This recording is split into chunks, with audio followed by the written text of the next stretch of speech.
Bismillahirrahmanirrahim. Kajian kitab Safinatun Najah. Pasal ke-29. Qala al-mu'allifu rahimahullahu ta'ala wa nafa'na bihi wa bi'ulumihi wa bi asrarihi fid dharaini. Amin.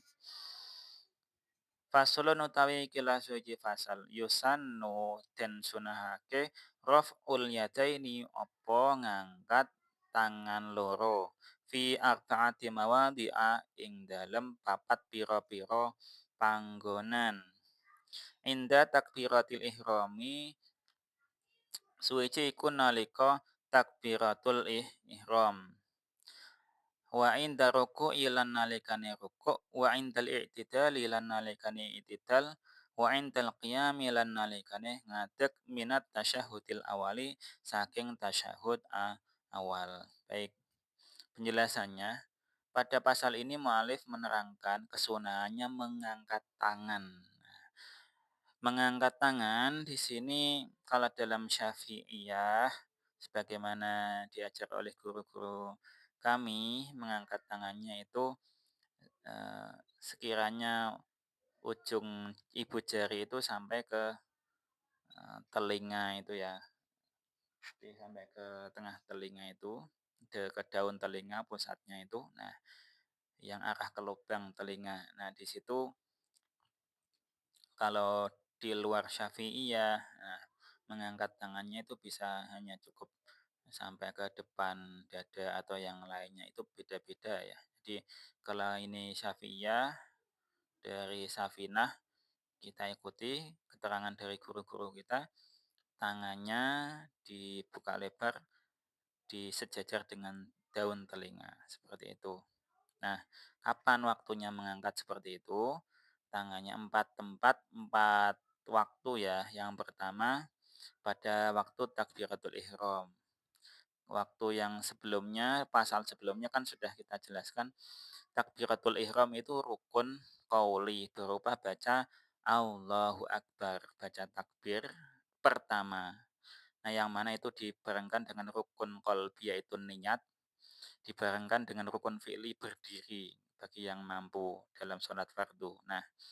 Nah, itu gerakan mengangkat tangannya itu sunnah. Yang wajib adalah baca Allahu Akbarnya. Ini yang harus diingat-ingat.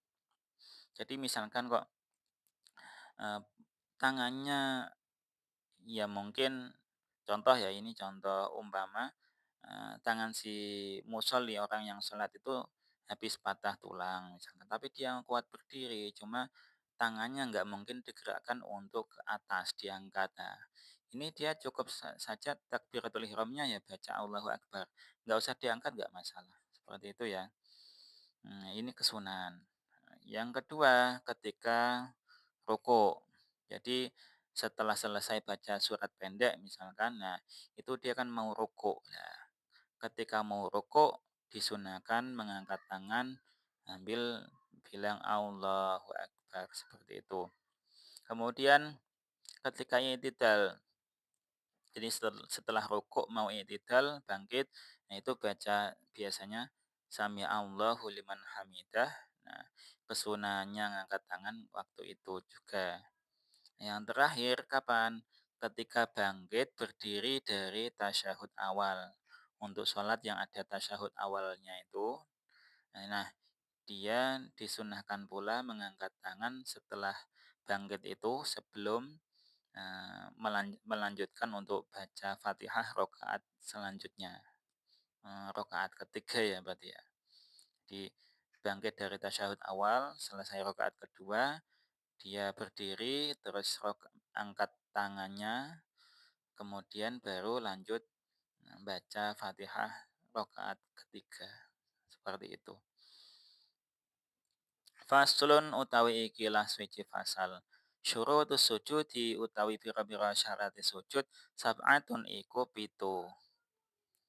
Nah, pasal ini mu'alif menerangkan syarat-syaratnya sujud yang berjumlah tuh 7. Nah, namanya syarat kalau ini tidak dilakukan ya berarti belum bisa disebut sujudnya sholat.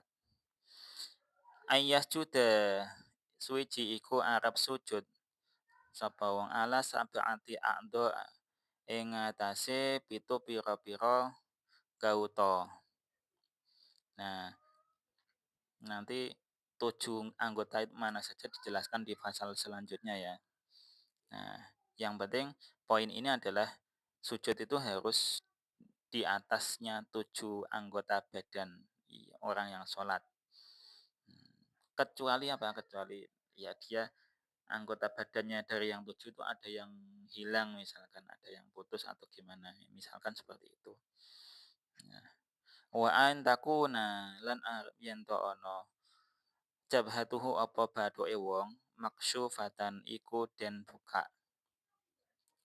Nah, jadi dahinya dahinya apa ya bahasanya? Kening.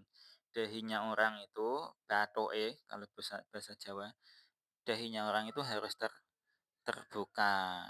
Terbukanya berarti apa? Tidak ada yang menghalang-halangi di situ. Baik itu kain, sorban, kopiah, bahkan rambut ya ini tidak boleh menghalangi dahi sampai nempel ke tempat sujudnya. Wataha mululan metelaken birosihi kelawan sirai musolli sirai wong kang salat. Nah, jadi kepalanya harus dibleskan, harus dimetelake itu ya di apa, didorong istilahnya ya, mendorongkan kepala itu untuk penuh benar-benar nempel di lantai. Entah lantainya itu ada sajadahnya atau tidak, yang penting kepalanya sudah penuh benar-benar, tidak direnggangkan dari tempat sujudnya, atau cuma nempel, sekedar nempel, benar-benar pasrah kepalanya dibroke atau ditempatkan nempel di tempat sujudnya, dengan ada tekanannya. Wa adamul huwiyyi lan ora anane temurun li ghairihi krana liyane sujud. Nah, jadi wa adamul huwiyyi li ghairihi ora onone temurun li ghairihi krana liyane sujud. Jadi nggak ada yang turun eee, karena selain sujud itu dari apa, anggota badannya itu, ya kecuali ya untuk keperluan sujud itu saja.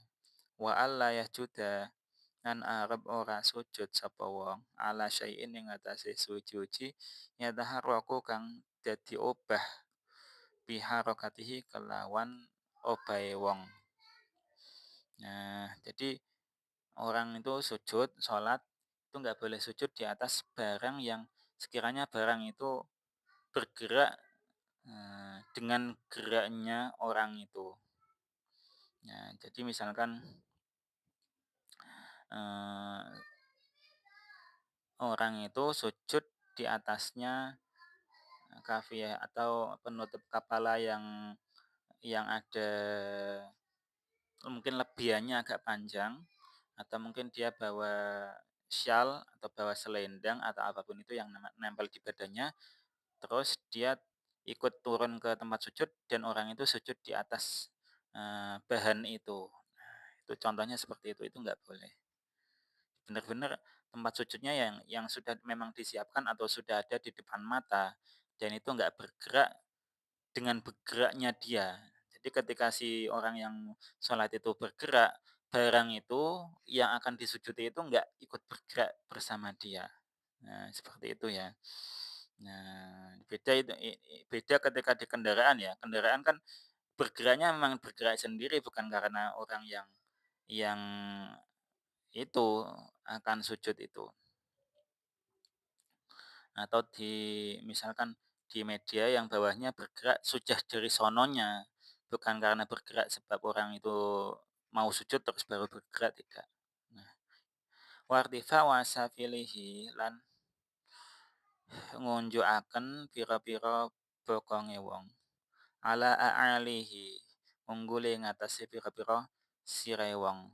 Nah, bagian pantatnya orang yang sujud itu harus berada Di atas, posisinya ya, lebih tinggi, istilahnya lebih tinggi dari, bagian anggota badan yang paling tingginya, yaitu maksudnya ya kepala. Di area kepala, orang yang sujud itu harus lebih rendah dari pantatnya yang diangkat itu. Jadi dia harus memang sujud itu kan mengangkat pantatnya. Jadi jangan sampai ketika orang sujud memang kepalanya nempel, sudah dibleske, sudah didorong ke tempat sujud, tapi pantatnya nggak diangkat. Iya, ibaratnya kayak orang itu datar, antara kepala sampai pantat itu agak mendatar lah, ini nggak boleh. Dia nggak mau ngangkat pantatnya. Jadi kemudian yang terakhir wa tuma'ninatu fihi lan tuma'ninah ing dalam sujud. Jadi tuma'ninah itu harus ya karena masuk rukun atau masuk fardu. Jadi kalau tidak tuma'ninah ya percuma. Ya dari beberapa syarat tadi membahas terkait dengan anggotanya, anggota badan maksudnya. Kemudian ada pula aksesori atau peralatan sujud atau tempat sujudnya. Dan juga yang paling penting durasi sujudnya. Nah, durasinya masuknya tumaninah tadi. Sekiranya dia ketika sujud sudah nggak ada yang gerak lagi dari tubuhnya, sudah tenang, baru diangkat untuk duduk. Nah, seperti itu ya. Jangan terlalu tergesa-gesa. Khotimatun, khotimatun utawi ikilah pungkasan. Nah, ini penutup dari pembahasan ini tadi ya. Pembahasan tentang sujud tadi. A'dha usujudi utawi pira-pira gautane sujud sab'atun iku pitu al-jabhatu suwiji iku bathuk wa butunul kafaini lan pira-pira wetenge pira-pira epek-epek epek lorone wong wa rukbatani lan dengkole loro wong wa butunu asabi rijlaini lan pira-pira wetenge pira-pira driji sikile lorone wong. Nah, jadi kan tadi dibahas salah satu syaratnya sujud kan sujud di atas 7 anggota badan. Apa saja itu? Nah, detailnya di sini dijelaskan 7 anggota itu yang pertama adalah yang tadi juga dibahas yaitu dahi, batuk bahasa Jawanya.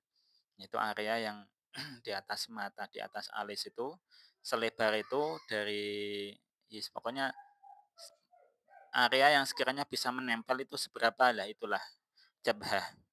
Nah, kan ada yang dahinya orang itu lebar, ada yang dahinya sempit. Lah ini kan beda-beda areanya.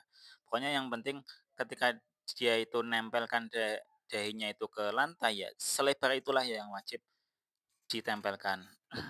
Kemudian wabutunul kafa ini yang kedua adalah telapak tangan kedua tangannya kanan kiri. Nah, ini harus nempel ke tempat sujud.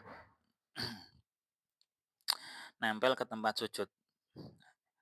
Nah, ini berbeda dengan syaratnya. Kalau di syarat tadi kan yang wajib maksyufah, di sini adalah jabhah saja. Nah, ini yang harus diperhatikan ya. Ini menjadi penting. Mungkin kalau di Indonesia nggak begitu kelihatan ya.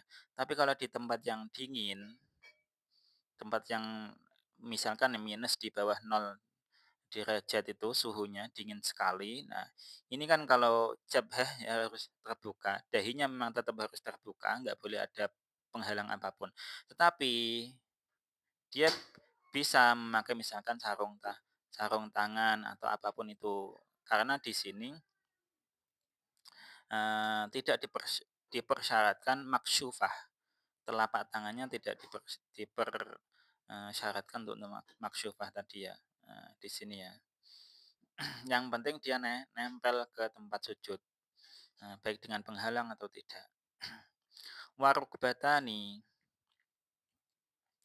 nah, dan juga dua lututnya. Jadi kedua lutut dari kanan kiri itu harus nempel ke lantai. Nah, kalau lutut otomatis harus tertutup kan aurat ya, baik laki-laki maupun perempuan kan ini tetap masuk masuk kategori aurat. Jadi harus kalau di laki-laki kan baina surah wa antara pusar sampai lutut ya. Kalau cuma dia standar minimalis, sholatnya hanya pakai itu aja, yang bisa menutupi pusar sampai lutut, ya itu akan berpotensi lututnya akan terbuka, tersingkap. Maka secara adabiahnya, akhlaknya ya, pakaian harus tetap melebihi lutut biar tidak tersingkap ketika melakukan gerakan-gerakan sholat. Kemudian wabutunu asabi'i rijalaini dan juga bagian dalam dari jari-jari kedua kakinya.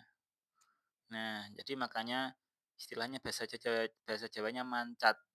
Eee, Telapak kaki itu kan ada jari-jari, 10 jari itu yang bisa dipancatkan atau bisa diberdirikan menempel ke lantai, jari-jarinya itu berapa, itu ditempelkan. Tidak harus semuanya. Kalau versi guru-guru kami yang penting sudah ada perwakilannya. Misalkan ya, dia itu kan sakit yang misalkan jarinya itu kaku atau sering kesemutan atau yang lain, sehingga yang bisa ditempelkan itu cuma ibu jari saja. Ya nggak masalah kalau dengan undur yang seperti itu. Yang penting ada yang menempel sebagai perwakilan dari butun asabi ini tadi. Kalau dari guru-guru kami kan ya, ya minimal kalau itu jarinya ada 10 kan ya, separuhnya berapa misalkan nempelnya 5 maka berarti perwakilan jari kanan kaki kanan 3 jari kaki kanan kiri 3 itu kan sudah standar minimal ya sudah. Ada yang bisa menempelkan semuanya ya ya boleh silakan seperti itu. Nah, ini bukan suatu kewajiban yang mutlak harus dipenuhi mayoritasnya, misalkan semua jari tidak, yang penting ada asabi'ir jalain ini butunnya, yaitu telapaknya, bagian putih-putihnya itu yang ada yang nempel. Nah, kita tahu kondisi orang berbeda-beda. Allahu a'lam bishawab.